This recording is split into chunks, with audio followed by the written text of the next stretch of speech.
Oh my goodness. Okay. Hey everybody and welcome back to my channel. Um oh my god. Today's youth really needs a freaking reality check and a freaking slap in the damn head over this Gypsy Rose case. Let me turn this fan off.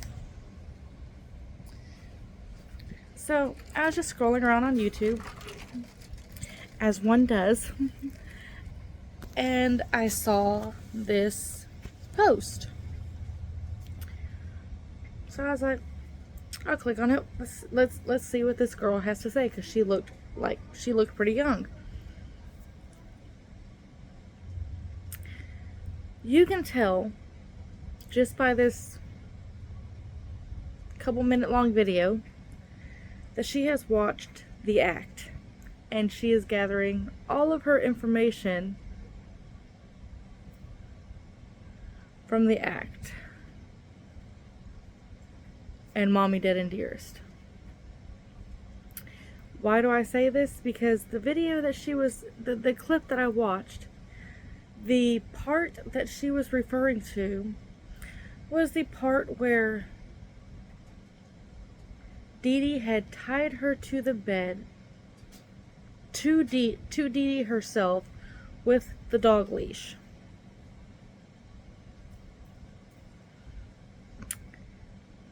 And she was like, how can people say that she's not abused?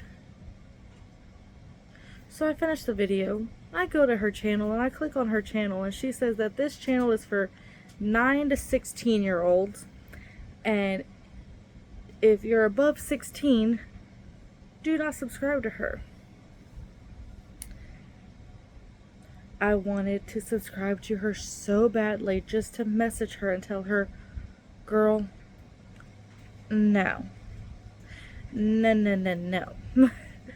I would have commented on the video itself, but she turned the comments off. So apparently a lot of people had seen her video, and a lot of people must have been telling her what's what, because you weren't able to comment on that video.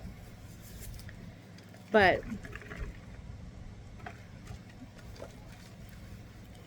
I will admit that there are some young people who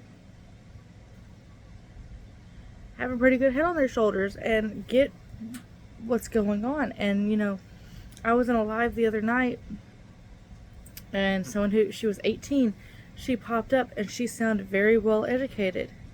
And you know, most of the chat boxes on TikTok Live, you have to be 18 or older, because if you're not, it can get flagged.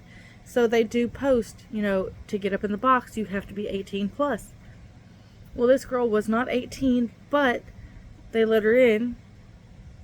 She told them her age, and they let her stay in because of how very well educated she was, and the fact that, you know, it seemed like she knew what she was talking about. Which, you know, that's great that, you know, you're not basing all your information on a documentary that was done just by the Blanchard family. You know, they had to take this to the Blanchards and be like, do you approve this? Is this okay? Can we put this in the documentary? Is this okay? And then The Act, which that should tell you in itself that it is not based on it's based on a true story, but it is highly,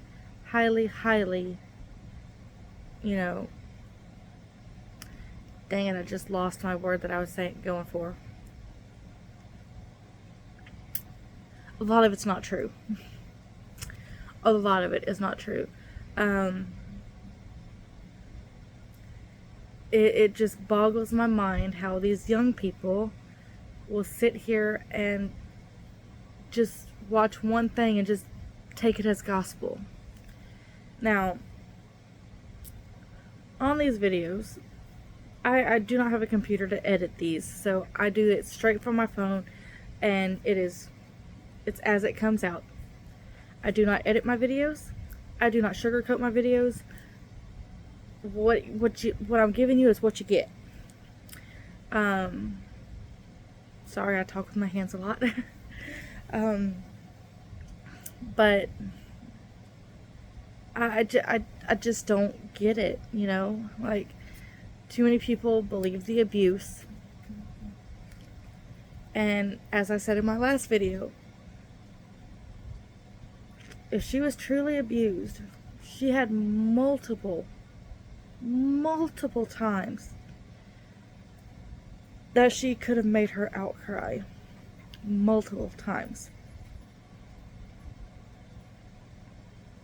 Because Dee Dee was not with her 24/7. There were times where, you know, Dee Dee was not right there next to her. So she could have been like, hey, I need to tell you something. My mom is abusive. She hurts me. And you know what? If that neighbor was a truly caring person and wanted to do the right thing, they would have went back to their house and called the cops. She had multiple times where she could have outcried if she was truly abused. She was not truly abused. Like I said in my last video, from somebody who has been in that position, you are terrified to be around that person. My abuse happened to me when I was 8 or 9 years old. And like I said, I had bruises from the middle of my back to the back of my kneecaps. My dad gained custody of me because of that, because it was my stepdad who did this. I moved back into my mother's house to try to regain a relationship with my mother and my sister. I was 18, 19, maybe older than that. I don't know. So a good 10 years had surpassed since the beating, right? She was still with my stepdad. Okay, at this point, I'm an adult, and I'm still terrified of him. I did not want to be alone with him. That's an abuse victim. Thank God she is no longer with him anymore, but me and my mom do not have the best relationship since that incident happened. So, it is what it is. But I'm just saying, some of these kids really need to be educated, because you're getting false information. If you are on TikTok, I highly recommend that you follow the Good Wives Network. That is who I follow. And yeah, I mean, I just don't know with some of these kids. I really don't. But yeah. I'm still trying to figure out how I want to start this series.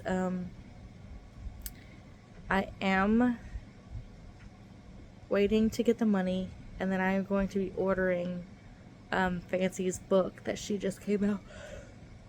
Oh, sorry. I will be ordering her book that she just released today. It is a 3-part book. Part 1 just came out today. So I will be ordering it, and I will be going through that. But while we're on the subject of Gypsy, let me just put out a few things that I have caught. I have her book from when she was in prison. Her, what is it called? The Conversations on the Eve of Freedom. I have a few things that are highlighted that are pretty interesting.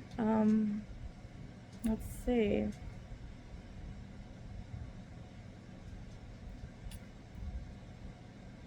I mean, have you guys watched the Viall Files, the little podcast on YouTube? Well, at one point in that podcast, she sits there and says that, you know, she's not a murderer, right? She says she's not a murderer. If you haven't watched it, I want you to go and watch it. And tell me I'm not hearing things, because she clearly says, I'm not a murderer. I didn't murder anybody. But I find that interesting because this book came out before she was released from prison. And right here on page 76, every time an interview request comes in or someone asks me for my autograph, I have to say to myself, you're a murderer. No high horse here. That stays at the forefront of my mind. So she says she's a murderer in her book. But on a podcast, she says she's not a murderer. Okay. That was just the first little interesting thing that I saw in her book. I mean, I've read through this once. I will probably read through it again to see if there is anything else in here. Let's see. Here's another little excerpt out of her book. I've done so many horrible and sinful and harmful things to myself and others that I am the least judgmental person on earth. Anyone can tell me anything, and I can empathize with them and understand and don't look down on them. You don't look down on them? Okay. How about this one? Don't take to the internet as a personal diary like I did when I was younger. Isn't she doing that now? Oh, I don't know. The D is fire. And then all her bump updates, which, I mean, don't get me wrong, I did bump updates too when I was pregnant. But, you know, all of her drama is all over Facebook and Instagram and TikTok. Isn't she using the internet like her personal diary again? Just, man. And then she says that, you know, now she's saying she doesn't care about her followers, right? She doesn't care about her following. Well, right here she's talking about her schedule in prison. 8 p.m. I'm a little antsy about responses on my social media, so I call Ryan back and have him tell me whether anyone liked or shared my post.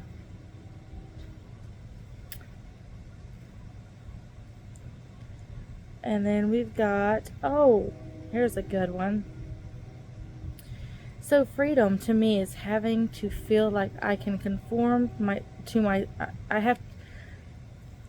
So freedom to me is never having to feel like I have to conform myself to the demands of others to feel loved and seen. All my life I've had to conform to fit what others wanted me to be. My mother wanted an internal child. Nick wanted a love slave to control and conquer. And Ken wanted me to be his Barbie. Well, I'm not a child. I'll never be a slave, and I'm no blonde Barbie girl. Looks like you are now. Just saying. And let's see, the pain of my past trauma is nothing compared to the guilt I carry for my mother's murder. Yeah, that guilt you carry for your mother's murder really showed when you made that Mother's Day post on TikTok. Really showed. I think that might be the last thing that I had highlighted. Yes, it is. That's the last thing that I had highlighted at that moment. So, like I said, I'll probably read through this again. If you guys have not read through it, or you haven't read through it, then, I don't know. Maybe that's one thing I can do for this channel is, like, every day read so many pages of her little book and throw it out there for you guys. And then we can have a discussion in the comments. Or I don't know, I could figure out how to go live on Facebook. I've never done live on Facebook. But maybe we could figure that out and have a discussion about the pages that we read from that day. I don't know. let me know if you think that I should read her book here on YouTube. Let me know if I should read her book here on YouTube, and we have discussions on it. But that's gonna be all for tonight. I just had to get that out before I try to lay down and go to sleep. I have trouble sleeping right now because I have a herniated disc, which I go to get steroid injections done this Wednesday. Really nervous about it because of how low down it is. They have to go pretty much at my very lower back of my spinal cord and do the injections that way. Not looking forward to it. Kind of nervous, kind of scared, but if it'll help with my pain and make my pain go away, I'm all for it. Because if that doesn't work, then we have to consider surgery, and only 35, don't want to consider surgery when I've got a 5-year-old asleep right next to me. No, I'm good. But anyway, that's all for tonight. I hope you guys enjoyed this little rant, because that's exactly what this was just a rant. I had no particular subject line in this video. But just let me know what you guys think. If you want me to read the book, I will gladly read the book. Like I said, I will be ordering the companion book done by Fancy. And when I get that in, if you would like me to read that book on here as well, yeah,